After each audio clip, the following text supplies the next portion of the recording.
Assalamualaikum warahmatullahi wabarakatuh. Ipagpatuloy po natin ang ating sinimulang paksa. Ito yung second categorization of dhulm. Unang klase ng dhulm is yung mga dhulm na hindi pwedeng ipagpatawad ni Allah subhanahu wa ta'ala, at ito yung pagtatambal ng Diyos maliban sa Kanya. Binigyan na natin yun ng eksplanasyon ng sinabi ni Allah subhanahu wa ta'ala sa Quran, Inna Allah la yaghfiru ay yushraka bihi wa yaghfiru ma duna dhalika liman yasha. Yung pangalawang klase ng dhulm ay yun yung mga dhulm na pwedeng ipagpatawad ni Allah subhanahu wa ta'ala or di kaya ay parusahan ang mga taong gumawa nito.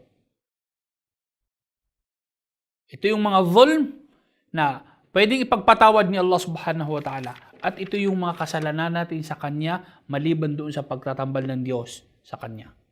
So yung mga kasalanan natin sa Kanya, pag humingi tayo ng tawad kay Allah subhanahu wa ta'ala, at sa araw ng paghukom, pwede niyang ipagpatawad sa atin ang mga ito, or di kaya pwede niyang parusahan tayo dahil sa mga kasalanan na ito. Ito yung pangalawang klase ng dhulm. Ito yung mga normal na mga kasalanan maliban doon po mga kapatid sa pagtatambal ng Diyos maliban sa Kanya. At ang pangatlong klase ng dhulm ay yung mga dhulm na hindi pwedeng ipagpatawad ni Allah subhanahu wa ta'ala hanggat hindi ito naayos dito sa mundo man or sa araw ng paghukom. So dapat itong mga dhulm na ito ay maayos mga kapatid dito sa mundo or di kaya sa araw ng paghukom. Ano itong klase ng dhulm mga kapatid? Ito yung mga kasamaan na ating ginawa sa ating kapwa-tao dito sa mundo nung tayo ay nabubuhay pa dito sa mundo. Pag ikaw ay gumawa ng kasalanan, halimbawa ay pinatay mo ang iyong kapatid, o di kaya sinaktan mo ang iyong kapatid, ang iyong kapatid na Muslim, o di kaya tao dito sa mundo, hindi pwedeng yun ipagpatawad ni Allah subhanahu wa ta'ala dahil hindi mo yun kasalanan sa Kanya, kundi kasalanan mo doon sa tao na iyong ginawan ng kasamaan. So itong mga dhulm na ito ay hindi pwedeng ipagpatawad ni Allah subhanahu wa ta'ala hanggat hindi ito naaayos dito sa mundo o sa araw ng paghukom. Paano maayos ito sa mundo mga kapatid? Pag tayo ay humingi ng tawad doon sa mga taong nagawan natin, nakagawa tayo sa kanila ng kasalanan, ay pwedeng itong ipagpatawad sa atin ni Allah pag ang taong yun ay pinatawad sa atin ang kasalanan na yun. Kinuha mo ang pera ng iyong kapatid, ninakawan mo ang iyong kapatid, at hindi niya ito alam. Ito ay kasalanan mo sa kanya, at sa araw ng paghukom, hindi pwede itong ipagpatawad ni Allah subhanahu wa ta'ala dahil hindi mo ito kasalanan sa kanya, kundi kasalanan mo doon sa taong iyong ninakawan. So paano ito ma-reconcile? Humingi tayo ng kapatawaran doon sa mga taong nagawan natin sila ng kasalanan. Nagawa tayo ng kasalanan sa kanila, humingi tayo ng kapatawad sa kanila. At dapat itong mga kasalanan na ito ay dito ma-reconcile, dito maayos sa mundo. At pag sa araw ng paghukom ito, na-reconcile, napakahirap po mga kapatid. Bakit? Sinabi ng mahal na propeta Muhammad sumakanya nawa ang kapayapaan at pagpapala ni Allah sa hadith.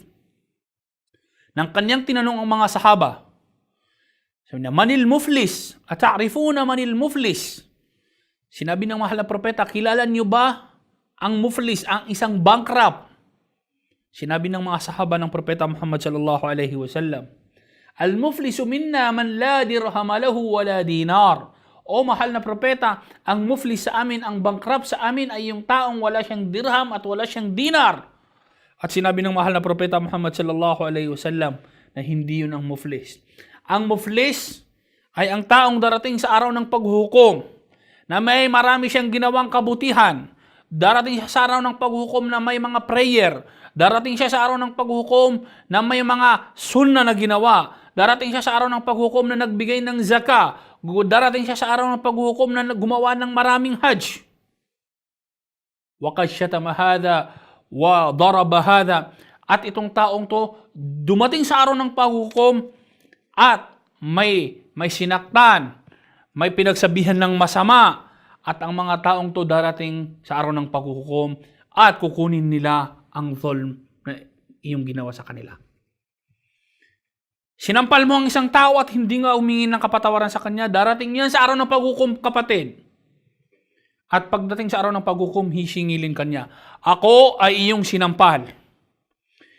Bayaran mo ang iyong ginawa sa akin. So, magbabayad ka, kapatid. Ano ang iyong ibabayad? Walang pera doon, mga kapatid, sa araw ng paghukom.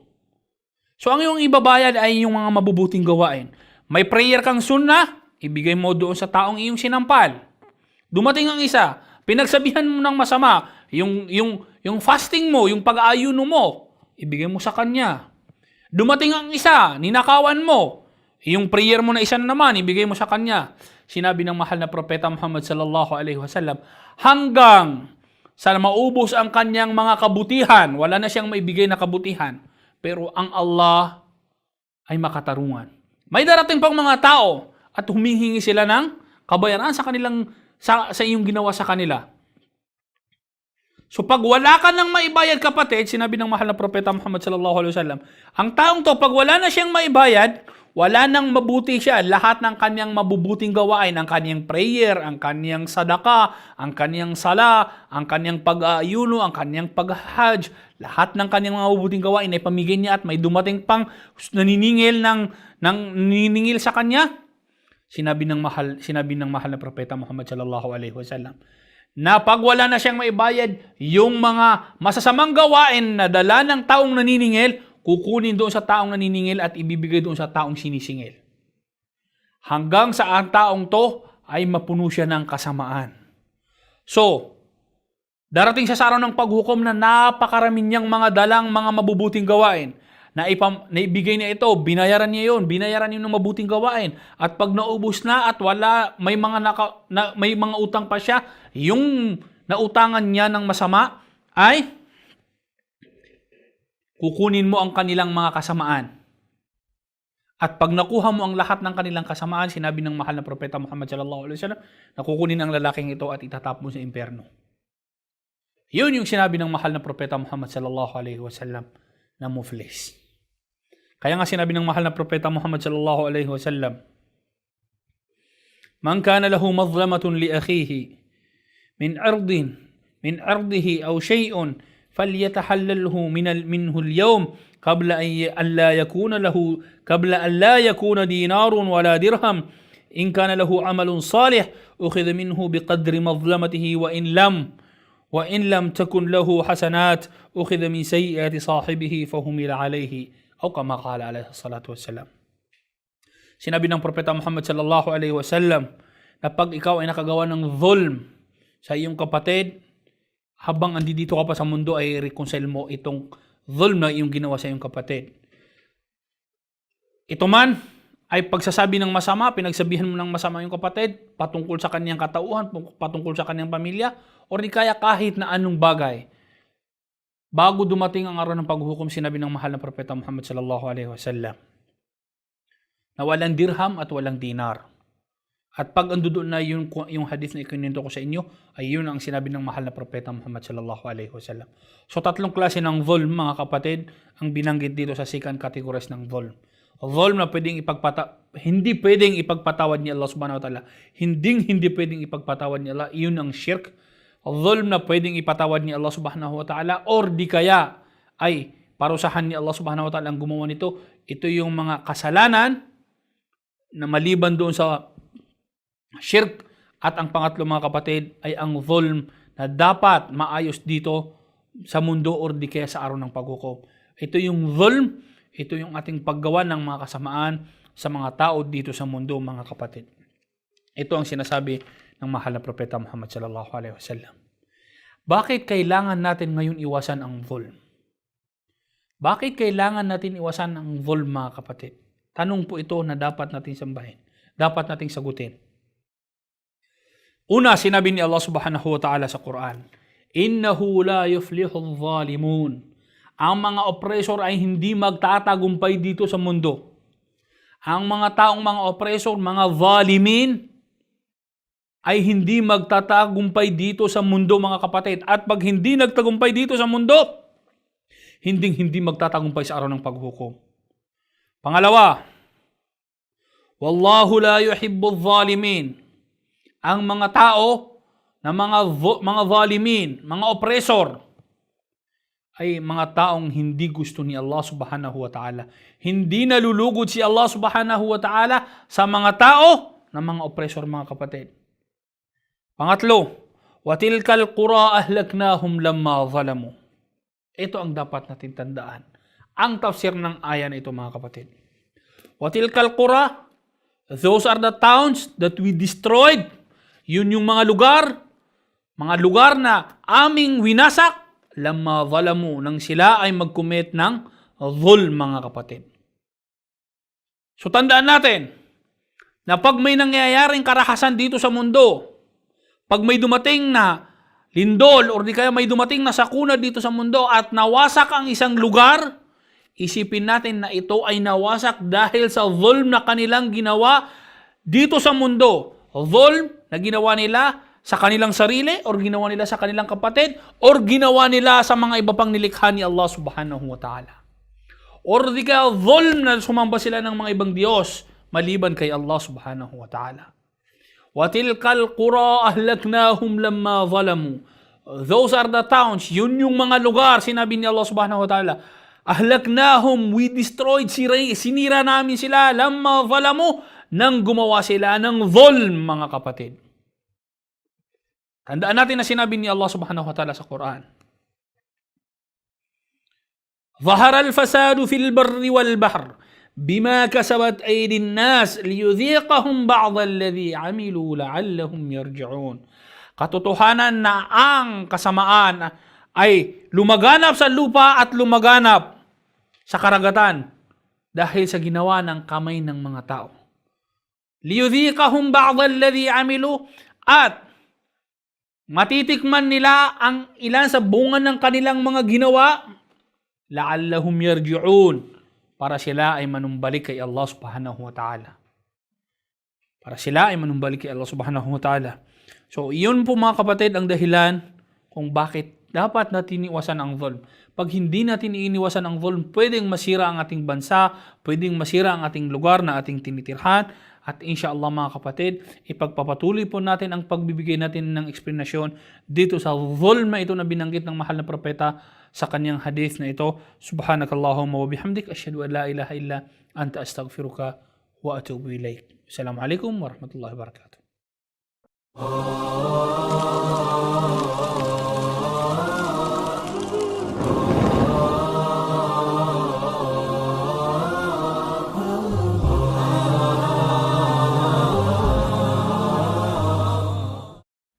بسم الله الرحمن الرحيم. الحمد لله والصلاة والسلام على أشرف الأنبياء والمرسلين.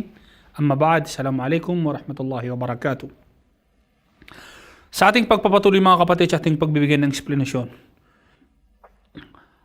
ano po ang importansya kung bakit dapat natin kailangan na iwasan ang dhulm?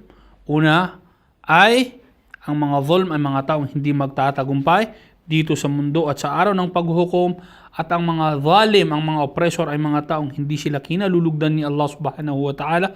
At ang pangatlo, ang mga lugar na kung saan pag ito ay sinira ni Allah subhanahu wa ta'ala, ay dahil sa sila ay nakagawa ng mga dhulm. Pang-apat, ittaqu dhulm fa inna dhulma dhulumatun yawm al-qiyamah. Sinabi ng mahal na propeta, sumakanya nawa ang kapayapaan, matakot kayo sa dhulm. Iwasan nyo ang dhulm. Fa inna dhulm, dahil katotohanan na ang dhulm ay darkness sa araw ng paghukom. Hindi liwanag. Ang dhulm sa araw ng paghukom ay walang maibibigay sa atin ng liwanag, kundi mababalot tayo ng kadiliman.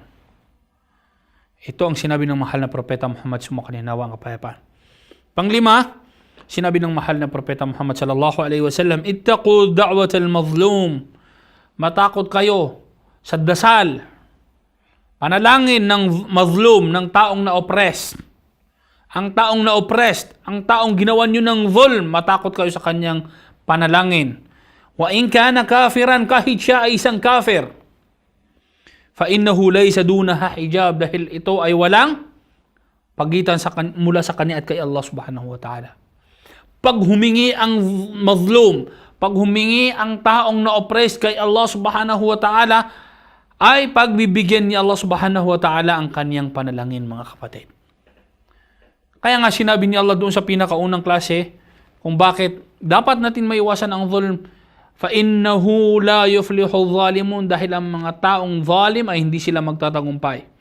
Akala ng mga tao na nagkukumit ng zulm, gumagawa ng zulm, iiwasan ko ang mga Muslim, nagawan ko sila ng zulm. Pero pwede kong gawan ng zulm ang mga hindi Muslim, ang mga kapatid ng mga Kristiyano. Hindi po yun, kapatid, ang turo ng mahal na propeta. Kahit na sila ay hindi nananampalataya kay Allah subhanahu wa ta'ala, pag sila ay humingi kay Allah dahil sila ay na-oppressed, ginawan mo ng zulm, ang kanilang panalangin kay Allah subhanahu wa ta'ala ay tatanggapin. Pag sila ay nagsabi kay Allah na hindi ka magtagumpay dito sa mundo, ikaw ay masira, ikaw ay malugay sa iyong negosyo, malulugi ang iyong negosyo dahil papakinggan ni Allah subhanahu wa ta'ala ang kanilang mga panalangin. So, yan po ang mga dahilan kung bakit kailangan natin iwasan ang zulm na binanggit ng mahal na propeta. Sumakaninawa ang kapayapaan sa hadith na ito. Sa ating pagpapatuloy sa sinabi ng mahal na propeta Muhammad sallallahu alaihi wasallam, sinabi niya, Ya ibadi kullukum dallun illa man hadaytu fastahduni ahdikum. Sinabi ng mahal na propeta Muhammad sallallahu alaihi wasallam na sinabi ni Allah, O aking mga alipin, kullukum dallun illa man hadayt, lahat kayo ay nasa maling landas. Lahat kayo ay nangaligaw ng landas. Maliban lamang sa taong aking binigyan ng patnubay. Kaya humingi kayo sa akin ng patnubay at bibigyan ko kayo ng patnubay, sinabi ni Allah subhanahu wa ta'ala. So dapat tayong humingi ng patnubay kay Allah subhanahu wa ta'ala ayon sa hadith na ito na kanyang sinabi ng mahal na propeta Muhammad, sumakanyang nawa ang kapayapaan. Ya ibadi, o aking mga alipin, tayong mga taong mga alipin ni Allah kanyang tinatawag dahil mahal tayo ni Allah subhanahu wa ta'ala. Lahat kayo ay nangaligaw ng landas, maliban lamang sa mga taong aking ginabayan, kaya humingi kayo sa akin ng gabay at papatnubayan ko kayo, sinabi ni Allah subhanahu wa ta'ala. Una sa sinabi ng mahal na propeta sa hadith na ito, may apat na klase ng guidance dito sa mundo. Para maging maliwanag kung ano ang ibig sabihin ng guidance, may apat na klase ng guidance dito sa mundo. Ang unang guidance is yung worldly guidance, patnubay, gabay na kailangan ng bawat tao dito sa mundo. At lahat, ang gabay na ito ay bibigay mapa-Muslim man or mapa-hindi Muslim, mapa-kafir man o mahudyo, lahat ng mga ang gabay na ito ay bibigay sa kanila ni Allah subhanahu wa ta'ala. Ano yung gabay na ito? Ito yung gabay dito sa worldly life. Dito sa ating pamumuhay dito sa mundo. Halimbawa, para maintindihan natin ang gabay na ito. Sino ang nagturo sa bata na hanapin ang dapat niyang pagdidian nung siya ay pinanganak ng kanyang ina? Sino ang nagturo sa kanya para dumidi sa kanyang ina? So, iyon ay isang klase ng patnubay, gabay na ibinigay ni Allah subhanahu wa ta'ala sa mga bata at yun ang example ng gabay na ito na ating sinasabi. So, ang gabay na ito ay binibigay sa lahat ng tao na ipinipanganak. Sinabi ng mahal na propeta, sumakanyanawa ang kapayapaan. Ito yung unang guidance na sinabi ng ating mga scholar. Pangalawang guidance is yung guidance na ipinakita sa atin ni Allah subhanahu wa ta'ala ang tamang daan. Ipinakita sa atin ni Allah, pinatnubayan tayo ni Allah subhanahu wa ta'ala sa tamang daan, pero may mga tao na hindi nila ito kinuha at sila ay lumihis ng landas. Ito yung mga bagay na ipinakita sa atin ni Allah subhanahu wa ta'ala. Binigyan niya tayo ng sugo, binigyan tayo ng libro para gabayan tayo sa tamang landas, pero tayo ay hindi po pumunta sa tamang landas. Katulad ng sinabi ni Allah subhanahu wa ta'ala sa Quran, وَأَمَّا ثَمُودُ فَهَدَيْنَاهُمْ فَاسْتَحَبُّوا الْعَمَى عَلَى الْهُدَى. Sinabi ni Allah subhanahu wa ta'ala na yung mga Ahl Thamud, yung Qawm Thamud, ay ginabayan namin sila. Ipinakita namin sa kanila ang tamang landas. Guidance, bigyan namin sila ng guidance sa paanong paraan, ipinakita namin sa kanila ang tamang landas. Binigyan sila ng propeta, sinuguan sila ng propeta para sila ay mapunta kay Allah subhanahu wa ta'ala. Fastahabbul ama 'alal huda, pero mas ginusto nila ang pagiging bulag kaysa sa doon sa guidance na ibinigay sa kanila ni Allah subhanahu wa ta'ala. Ito yung pangalawang klase ng guidance na binanggit ng ating mga scholar. Pangatlong guidance is yung guidance na inilalagay ni Allah subhanahu wa ta'ala sa puso ng bawat isa sa atin. Ang guidance na ito ay walang makakapagbigay maliban lamang kay Allah subhanahu wa ta'ala. Kanyang sinabi sa Quran, "Innaka la tahdi man ahbabta walakin Allah yahdi man yasha." Katotohanan o Muhammad, la tahdi, hindi mo kayang gabayan sa tamang landas ang iyong mga taong ginusto. Ang mga taong gusto mong gabayan sa tamang landas ay hindi mo kayang bigyan ng gabay o Muhammad. Maliban lamang doon sa mga tao na binigyan ni Allah subhanahu wa ta'ala ng guidance. May yahdillahu fahuwal muhtadi. Ang mga taong binigyan ni Allah subhanahu wa ta'ala ng guidance, ang mga taong may guidance na sinabi ni Allah subhanahu wa ta'ala. At ang pang-apat na guidance is yung guidance sa araw ng paghukom. Guidance na ibibigay ni Allah subhanahu wa ta'ala sa araw ng paghuhukom lamang. Ano itong guidance na ito? Ito yung guidance na makita natin ang paraiso. Makapasok tayo sa paraiso, mga kapatid. Innal ladhina amanu wa amilus salihati yahdihim rabbuhum biimanihim. Tajri min tahtihimul anhar fi jannatin na'im. Innal ladhina amanu, katotohanan na sinabi ni Allah subhanahu wa ta'ala sa Quran, na ang mga taong nananampalataya sa Kanya at gumawa ng mga mabubuting gawain, yahdihim rabbuhum, gagabayan sila ng kanilang Diyos, biimanihim, dahil sa kanilang paniniwala kay Allah, doon para sila ay makapasok doon sa Kanyang paraiso, tajri min tahtihimul anhar fi jannatin na'im, na yung paraiso na kanilang mapapasukan ay magpakailanman ay ando doon sila. So, itong guidance na ito, itong pang-apat na guidance na ito ay bunga ng pangalawang guidance na ipinapakita ni Allah subhanahu wa ta'ala pag ating sinunod ang kanyang ipinakita sa atin. So ang mga taong makakakuha ng pang-apat na guidance na ito sa araw ng paghukom ay yung mga taong ginusto nila ang guidance na ipinakita sa kanila ni Allah dito sa mundo. Hindi katulad ng Ahl Thamud na ipinakita namin sa kanila, sinabi ni Allah subhanahu wa ta'ala ang guidance, fastahabbul ama alal huda, pero mas ginusto nila ang kabulagan, pagiging bulag, kaysa sa dun sa guidance na inibinigay sa kanila ni Allah subhanahu wa ta'ala. Ya ibadi, kullukum ja'i'un illa man at'amtuhu fastat'imuni at'imukum.